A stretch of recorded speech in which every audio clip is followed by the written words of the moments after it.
ഇന്നത്തെ റെസിപ്പി ഒരു ഈവനിങ് സ്നാക്കാണ്. ഉരുളക്കിഴങ്ങ് വെച്ചിട്ടാണ് ഞാനിവിടെ സ്നാക്ക് തയ്യാറാക്കുന്നത്. നല്ല ക്രിസ്പി ആയിട്ടുള്ള ഉരുളക്കിഴങ്ങ് ഫ്രൈ ആണ്. അപ്പോൾ നമുക്ക് ഇതെങ്ങനെയാണ് ഉണ്ടാക്കുന്നത് നോക്കാം. നമുക്ക് ആദ്യം ഇതിന് വേണ്ടിയിട്ട് 4 ഉരുളക്കിഴങ്ങ് എടുത്തിട്ടുണ്ട്. ചെറിയ ഉരുളക്കിഴങ്ങാണെന്നുണ്ടെങ്കിൽ 5 ഉരുളക്കിഴങ്ങ് വരെ എടുക്കാം. ഇനി നമുക്ക് ഈ ഒരു ഉരുളക്കിഴങ്ങിൻ്റെ തൊലികൾ തന്നെ ഇതിനെ ഒന്ന് കട്ട് ചെയ്തെടുക്കണം. ഞാനിവിടെ ഇതുപോലെ നീളത്തിലാണ് ഈ ഒരു ഉരുളക്കിഴങ്ങ് കട്ട് ചെയ്തെടുത്തിട്ടുള്ളത്. ഇനി നമുക്ക് ഈ ഒരു കട്ട് ചെയ്ത ഉരുളക്കിഴങ്ങിനെ ഒന്ന് വേവിച്ചെടുക്കാം. നമുക്ക് ആദ്യം ഉരുളക്കിഴങ്ങ് വേവാൻ ആവശ്യമായിട്ടുള്ള വെള്ളം ഒന്ന് തിളപ്പിച്ചെടുക്കാം.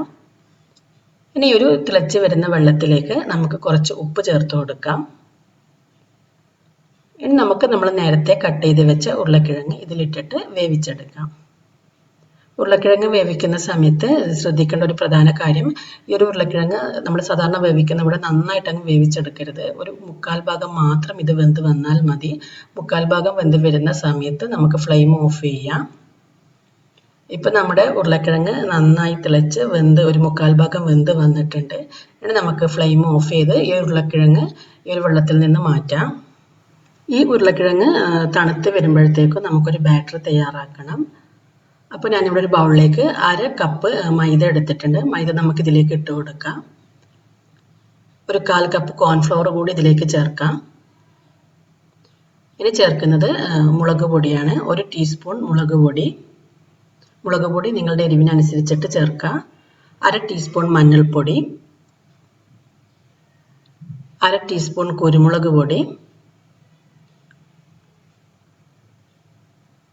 1/2 ടീസ്പൂൺ നല്ല ജീരകം പൊടിച്ചത്. ജീരകം പൊടിച്ചതില്ലെങ്കിൽ മുഴുവൻ ജീരകം 1 ടീസ്പൂൺ ഇട്ട് കൊടുത്താൽ മതി. ഇനി ചേർക്കുന്നത് ഒറിഗാനോ ആണ്. കുറച്ച് ഒറിഗാനോ കൂടി ചേർക്കുക. ഒറിഗാനോ ഇല്ലെങ്കിൽ പ്രശ്നമില്ല, ഉണ്ടെങ്കിൽ ചേർക്കുക, നല്ലൊരു ടേസ്റ്റ് ആയിരിക്കും. 1 ടേബിൾ സ്പൂൺ ഓയിൽ കൂടി ഇതിലേക്ക് ചേർത്ത് കൊടുക്കാം. ഇനി നമുക്ക് ആവശ്യത്തിന് ഉപ്പും വെള്ളവും ചേർത്ത് ഈ ഒരു ബാറ്റർ തയ്യാറാക്കാം. നമുക്ക് ആദ്യം 1/2 കപ്പ് വെള്ളം ഒഴിച്ചിട്ട് ഈ ഒരു ബാറ്റർ ഒന്ന് മിക്സ് ചെയ്തെടുക്കണം. ആദ്യം നമുക്ക് വെള്ളം ഒഴിക്കുന്നതിന് മുമ്പ് ഈ ഒരു മസാലകളെല്ലാം നന്നായിട്ടൊന്ന് മിക്സ് ചെയ്തെടുക്കുക. അതിനുശേഷം വെള്ളം ഒഴിച്ചാൽ മതി. വെള്ളം ഒഴിച്ച് നന്നായിട്ടൊന്ന് മിക്സ് ചെയ്താൽ മതി. വെള്ളം ഒഴിക്കുന്ന സമയത്ത് ഞാൻ ഇതിലേക്ക് 1 ടേബിൾ സ്പൂൺ വിനീഗർ കൂടി ചേർത്തിട്ടുണ്ട്. അത് കാണിക്കാൻ മറന്നുപോയതാണ്. അപ്പോൾ നിങ്ങൾ 1 ടേബിൾ സ്പൂൺ വിനീഗർ കൂടി ഇതിലേക്ക് ചേർത്ത് കൊടുക്കാം. ഇനി നമുക്ക് ആവശ്യത്തിന് വെള്ളം ഒഴിച്ചു കൊടുക്കാം. ഞാനിപ്പം ആദ്യം 1/2 കപ്പ് വെള്ളമാണ് ഒഴിച്ചിട്ടുള്ളത്. 1/2 കപ്പ് വെള്ളം ഒഴിച്ച് നന്നായിട്ടൊന്ന് മിക്സ് ചെയ്യുക. അതിനുശേഷം വീണ്ടും നമുക്ക് വെള്ളം ചേർത്ത് കൊടുക്കാം. ഈ ഒരു ബാറ്റർ നമ്മൾ പഴംപൊരിയും ബോണ്ടയെല്ലാം ഉണ്ടാക്കുന്ന ആ ഒരു ബാറ്ററിനെ അപേക്ഷിച്ചിട്ട് കുറച്ചുകൂടി ലൂസായിട്ടുള്ള ഒരു ബാറ്റർ ആയിരിക്കും. അപ്പം ഇതിപ്പം നല്ല കട്ടിയായിട്ടുള്ള ബാറ്ററാണ്. നമുക്ക് കുറച്ചുകൂടി വെള്ളം ഒഴിച്ചിട്ട് ഒന്ന് ലൂസാക്കി എടുക്കാം. ഒരുപാട് ദോശമാവിനെല്ലാം തയ്യാറാക്കുന്ന പോലെ ഒരുപാട് ലൂസാവാൻ പാടില്ല, പക്ഷേ നല്ല കട്ടിയാവാനും പാടില്ല. ആ ഒരു രീതിയിൽ വേണം നമ്മൾ ഈ ഒരു ബാറ്റർ തയ്യാറാക്കാൻ വേണ്ടിയിട്ട്.